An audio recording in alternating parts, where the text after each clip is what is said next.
Capítulo 13. E se esperamos o que não temos, por paciência esperamos. Romanos 8:25. Quando Michael saiu para cumprir suas tarefas matinais, Angel subiu a colina rumo à estrada. Era difícil seguir a trilha que ele abrira com a carroça em suas viagens para os mercados dos acampamentos. Numa estrada com pouco movimento, logo Angel se perdeu. Tudo parecia tão desconhecido que ficou desconcertada. Será que ainda estava caminhando na direção certa? Ou vinha andando em círculo e voltara para perto da casa de Rosea, de onde havia saído? O céu escureceu, nuvens cinzentas e pesadas se formaram. Angel arrumou o chale para cobri-la melhor, mas a trama fina pouco adiantava para afastar o frio.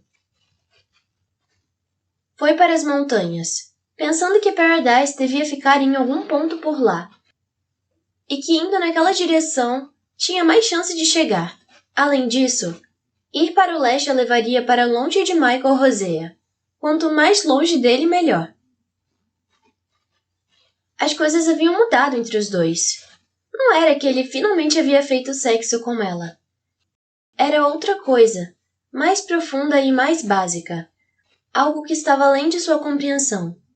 Não tinha certeza do que era, mas sabia que, se quisesse um dia ter vida própria, precisava fugir dele. Agora. Mas onde estava a estrada rumo à liberdade? Ela procurou em vão. Viu um riacho e, como estava com sede, desceu até ele. Ajoelhou-se na margem, pegou água com as mãos em concha e bebeu avidamente. Olhou em volta e ficou imaginando se aquele era o mesmo riacho que passava pela propriedade de Michael. Se fosse, teria de atravessá-lo e subir aquele morro do outro lado para voltar para a estrada. O riacho parecia raso. Não tinha correnteza. Angel tinha se esquecido de levar a abotoadeira. Irritada, teve trabalho para tirar o sapato. Antes de entrar no riacho, levantou a saia, embolou os panos na frente e pôs os sapatos dentro dele para não perdê-los. As pedras machucavam-lhe os pés delicados, e a água estava tão gelada que chegava a doer. Apesar de avançar com todo o cuidado, escorregou numa pedra com limo e deixou o sapato cair.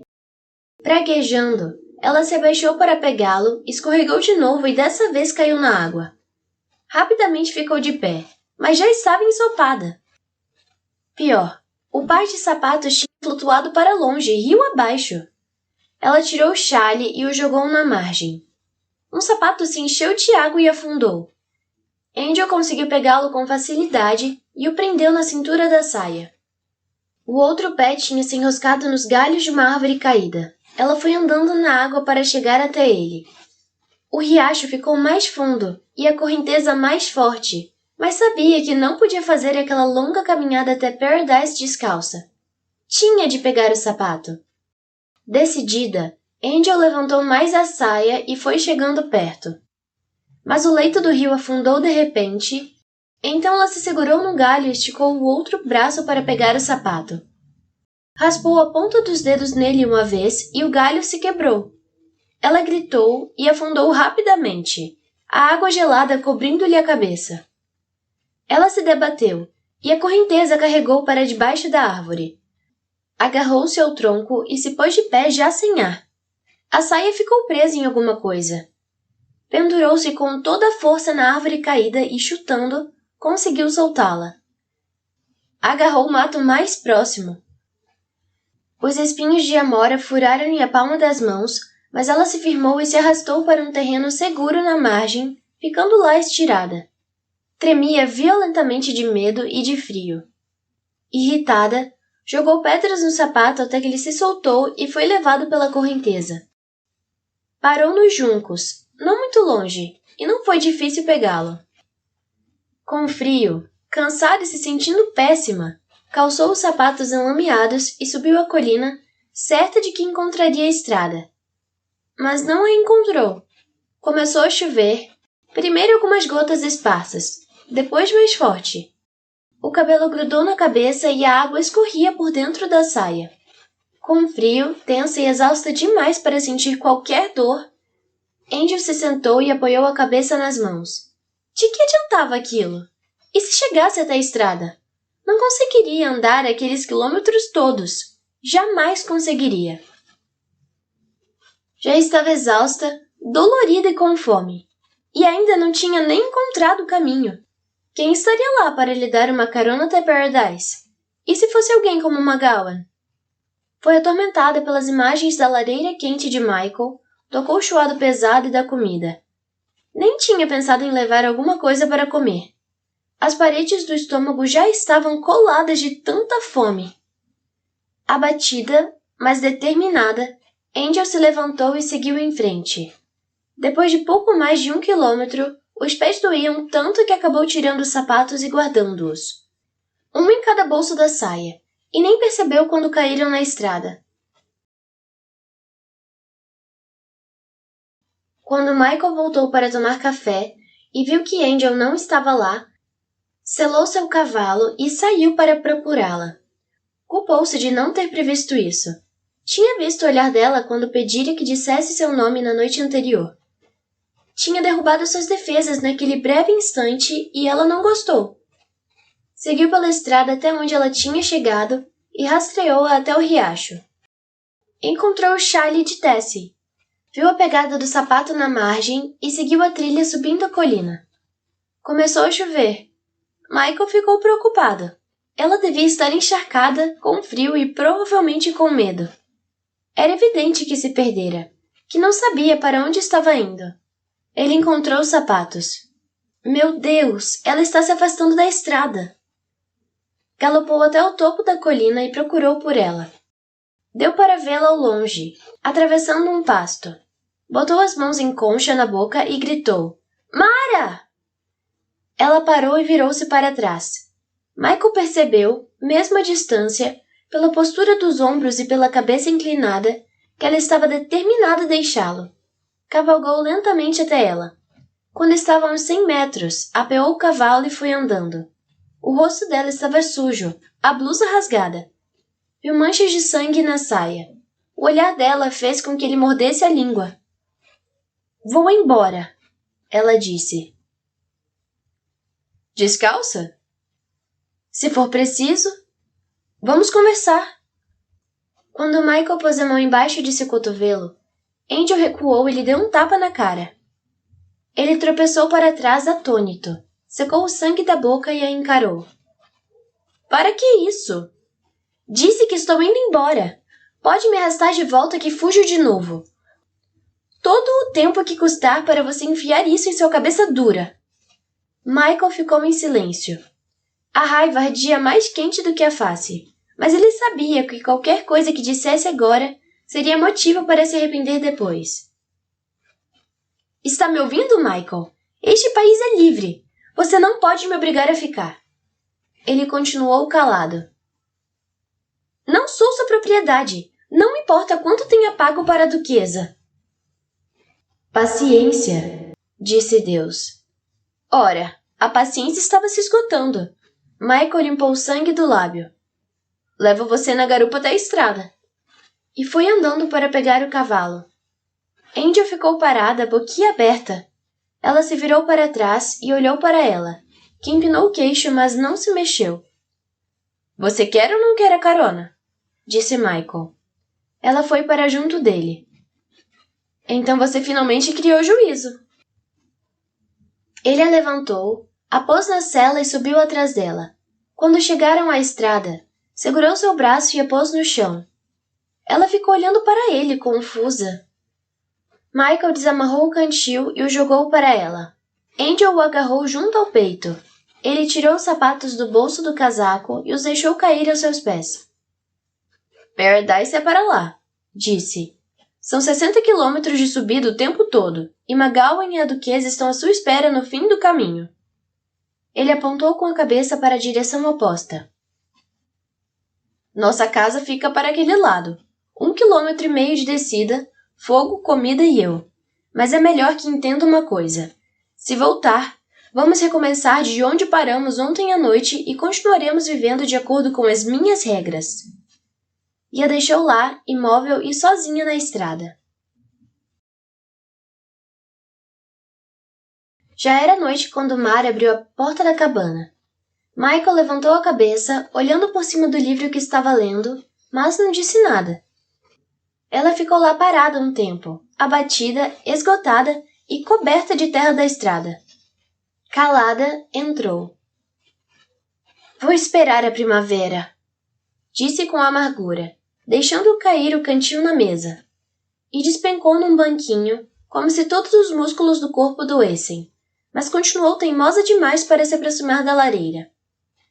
Pela expressão do rosto dela, era óbvio que esperava que ele caçoasse dela. Michael se levantou e lhe serviu ensopado da panela de ferro. Pegou um biscoito da lata. Botou o pote e o biscoito na frente dela e deu um sorriso triste. Ela olhou para cima e franziu um pouco a testa. Faminta, Angel comeu. Ele lhe serviu café. Ela tomou e ficou observando Michael encher uma bacia de água quente. Ele apoiou o cotovelo no aparador da lareira e ficou olhando para ela. Angel abaixou a cabeça e voltou a comer. Sente-se aqui, disse quando ela terminou. Ela estava tão cansada que mal conseguia se levantar, mas fez o que lhe havia pedido. Ele se ajoelhou, botou a bacia com água na frente dela e tirou-lhe os sapatos. No caminho de volta, ela imaginara Michael tripudiando, zombando e esfregando a cara dela em seu próprio orgulho ferido. Em vez disso, ele se ajoelhou diante dela e lavou-lhe os pés sujos e cheios de bolhas. Com um nó na garganta, ela olhou para a cabeça dele abaixada e lutou contra os sentimentos que surgiam dentro de si. Esperou que fossem embora, mas não foram. Ficaram, cresceram e lhe provocaram mais dor ainda. Suas mãos eram muito carinhosas. Ele era muito cuidadoso. Depois de limpar seus pés, massageou suas panturrilhas, que estavam doloridas. Jogou fora a água suja, encheu a bacia de novo e a colocou no colo dela. Pegou as mãos de Angel e as lavou também. Beijou-lhe as palmas manchadas e arranhadas e passou sálvia nelas. Depois as enrolou com gaze. E eu bati nele, tirei-lhe sangue. Angel se encolheu envergonhada. Quando ele levantou a cabeça, ela olhou diretamente em seus olhos. Eram azuis, como um céu claro de primavera. Nunca os tinha notado antes. Por que faz isso por mim?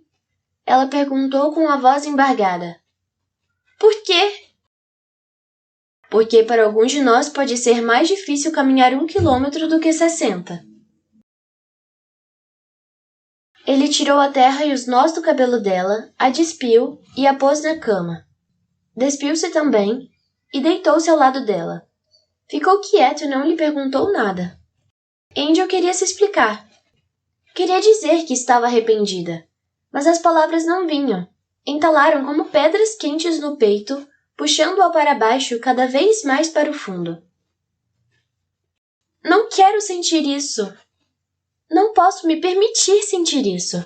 Eu não sobreviveria. Michael se virou para o lado e apoiou a cabeça na mão. Afastou o cabelo dela das têmporas. Ela estava de novo na pequena cabana e parecia mais perdida do que nunca. Seu corpo parecia uma pedra de gelo. Ele a puxou para perto para esquentá-la. Angel não se moveu quando ele a beijou. Se ele queria sexo, tudo bem. Tudo o que quisesse. Qualquer coisa. Pelo menos aquela noite. Procure dormir, ele disse. Está seguro em casa. Em casa. Ela deu um longo e tremido suspiro e fechou os olhos. Não tinha casa. Encostou a cabeça no peito dele e as batidas constantes do coração de Michael a acalmaram. Ficou assim muito tempo. Mas, apesar de toda a exaustão que sentia, o sono não vinha. Afastou-se, deitou-se de costas e ficou olhando para o teto. Quer conversar sobre isso? Ele perguntou. Sobre o quê? O que a fez querer ir embora? Eu não sei. Michael delineou o lado do rosto dela com a ponta do dedo. Sabe sim. Ela engoliu em seco, combatendo as emoções que não conseguia identificar. Não sei traduzir em palavras.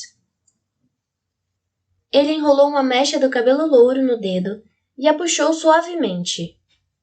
Quando lhe pedi para dizer meu nome, você não conseguiu fingir que não estava acontecendo nada conosco, não é? Foi isso? Eu queria entrar em você, entrar no seu coração, ele disse com a voz rouca. Consegui? Um pouco. Ótimo. E passou um dedo no rosto dela novamente. Uma mulher pode ser uma muralha ou uma porta, minha amada. Ela deu uma risada sem alegria e olhou para ele. Então acho que sou uma porta pela qual já passaram 1000 homens. Não, você é uma muralha. Um muro de pedra com 2 metros de largura e 30 de altura. Não sou capaz de passar por essa muralha sozinho, mas não paro de tentar. E a beijou. Preciso de ajuda, Thirza. Os lábios de Angel ficaram mais macios e ela pôs a mão no cabelo dele. Excitado, Michael recuou. Sabia que ela estava exausta. Chegue para cá, ele disse baixinho e ela rolou para perto. Ele encaixou o corpo dela no dele e a abraçou. Roçou os lábios em seu cabelo. Trate de dormir. Ela deu um suspiro de alívio.